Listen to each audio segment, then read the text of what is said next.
Општо постоеше обид да се реформира законодавството за да се усогласи со принципите на Европската Унија и стандардите за слободата на изразување и комуникациите, особено од Венецијанската комисија, кој што е интересен процес за Македонија, особено честитам на фактот што клеветата беше декриминализирана и трансформирана во граѓанска акција од страна на оние кои што биле навредени. Меѓутоа, откако кажав ова, исто така имам впечаток дека правната рамка на Македонија општо е многу позитивна, има некои закони кои што се уште ме преокупираат, а има и закони кои што се во процес на дискусија, како што е законот за медиуми, кој што тесно ќе го наблюдувам, меѓутоа општо би рекол дека проблемот на Македонија не е во законодавството. Македонија има многу позитивно законодавство, има слобода на изразување и слобода на печатот како уставно право и има различни гаранции кои што возможуваат слобода на изразувањето. И причината за подобрување на технологиите како што е процесот на дигитализација кој што се заклучува, тие генерираат поголем пристап кон конективност со интернет и тоа се позитивни случувања кои што ги препознавам и честитам за нив. Меѓутоа открив и нешто уникатно во Македонија што многу ме загрижува. Често пати постои неповрзаност помеѓу законодавството и политиките.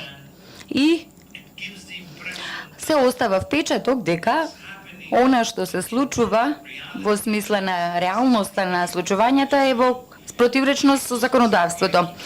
Да завлезам конкретно на 2-3 многу брзи прашања кои што сакам да ги презентирам во овој заклучок. Првото е дека слободата на печатот и заштитата на новинарите, иако професионалното новинарство е признато, сепак на почетокот во законот за медиуми имаше обид да се ограничи новинарството, кој што сега за сега не се спроведува, законот се уште се дискутира, меѓутоа постоеше обид да се воспостави регулаторно тело за новинарство кое што не е прифатливо никаде во светот или да се воспостават ограничувања како што е фактот дека треба да имате професионален степен или титула за да може да бидете номирате. А новинарството е најслободната од сите професии за да зборуваме за слободен печат. Никогаш не треба да има услови на професионални дипломи и на титули, не треба никогаш да има услов за формирање на професионална асоциација, иако тие се погоди згодни, меѓутоа никогаш не треба да се наметнуваат како услов и не треба никогаш да има услов да се регистрирате кај органите за да добиете идентификационен број. Сите три услови може доброволно се направат и може да се позитивни, меѓутоа секако не смее да се наметнуваат како предуслови за практицирање на новинарството. Верувам дека постои низа настани на напади врз печатот, особено врз критичкиот печат. Да споменам на почетокот затворањето на телевизијата А1 и конгломератот на другите медиумски елементи во тој медиумски конгломерат кој што ја сочинуваше А1 телевизијата. Знам дека се одвивала кривична постапка и го споменав тоа, меѓутоа тоа е кривична постапка што се занимава со научниот систем. Јас не сакам да коментирам за тоа, меѓутоа мојата најголема загриженост беше употребата имаше прикажување на непотребна сила од страна полицијата и тоа се чини како застрашувачки фактор против телевизијата која што ги критикувала владините ставови и потоа неколкуте новинари и на крајот затворањето на телевизијата. Корпорацијата А1 понудила да се ги плати долговите во рати. Ова понуда била одбиена, плаќањето морало во целост да се изврши и така тоа завршило со затворање на оваа телевизиска станица. Како што кажав, без да завлегувам во кривичното право, тоа не ми е мандат и нема да коментирам за судењето и за процесот, меѓутоа сакам да споменам дека не е добро да се види еден од најкритичните медиуми кој што е канал на телевизија или други форми да се затвори со големо присуство на полицијата и последователно со наметнување на економска казна за судењето. Постои подеднаква преокупираност со новинарите, кај новинарите со кои што разговарав во врска со смртта во сообраќајна несреќа на собственикот и директорот на списанието Фокус, кој што е уште еден критичко списание кој што веќе не се издава, што повторно многу лошо изгледа за една земја каде што се затвора друг медиум. Ова беше прикажано пред мене од властите како едноставна несреќа и дека не треба да има истрага, меѓутоа мојот став беше и се уште е дека ако постои некакво сомневање и знам дека роднините и колегите на овој уредник имаат сериозни сомневања за тоа како се случила оваа несреќа, секако тој загинал во сообраќајката, меѓутоа таа може да биде намерно испровоцирана, доколку тоа е случај. Ова несреќа се случила ноќно време без сведоци и таа заслужува целосна истрага.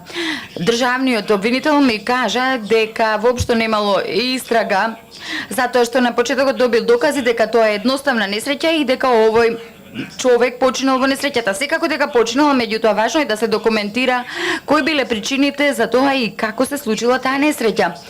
Ако имало само мал сомнеш меѓу јавноста, без оглед дали е легитимен или нелегитимен, ако постои таквиот сомнеш затоа што бил новинар, многу контроверзен во однос на сториите што ги истражувал и што ги документирал, тоа заслужува да добие кривична истрага. Ова прашање го покренав пред Врховниот суд, пред Министерството на внатрешни работи за правда и пред државниот обвинител. Сите ни го кажа истото, дека ова несреќа не се истражува кривично затоа што се чини дека е сообраќајна несреќа. Се чини дека постои страф околу истражување на овој случај и страф да се открие. Неколку новинари ми кажа како утврдиле одредени настани и докази кои што ги добиле и дека тоа може да им даде трага, барем да предпостават дека се случили и други работи. Многу е важно да се продолжи ваквата истрага и да се има државен обвинител кој што ќе се назначи за целосна кривична истрага за да се види. Барем не знам како ќе биде резултатот, меѓутоа мислам дека вреди да се расчисти доколку постои облак на сомнеш да се расчисти воздухот. Уште два случаја. Првиот е новинарот кој што е во притвор за наводно идентификување на заштитен сведок во друга кривична истрага, каде што всушност она што го правил овој новинар според своите колеги, документирал и истражувал злоупотреба на програмата за заштитени сведоци. Значи, повторно ми се чини дека не постои причина за неговото притворање. Може да продолжи процесот, фазата на истрага може да продолжи, целата постапка може да продолжи, меѓутоа без новинарот да биде притворен. Притворот треба да се користи само против некој кој што извршил многу опасно кривично дело, тероризам или масовна употреба на насилство или некој кој што може да побегне од правосудниот систем. Ова не се услови и всушност судијата кој што го наредил неговото притворање на писмено ставил дека тој може да го да влијае врз јавното мислење. Тоа е го дал како режина. Секако дека е така, тоа го прават новинарите и тоа не треба да изненади ни еден судија.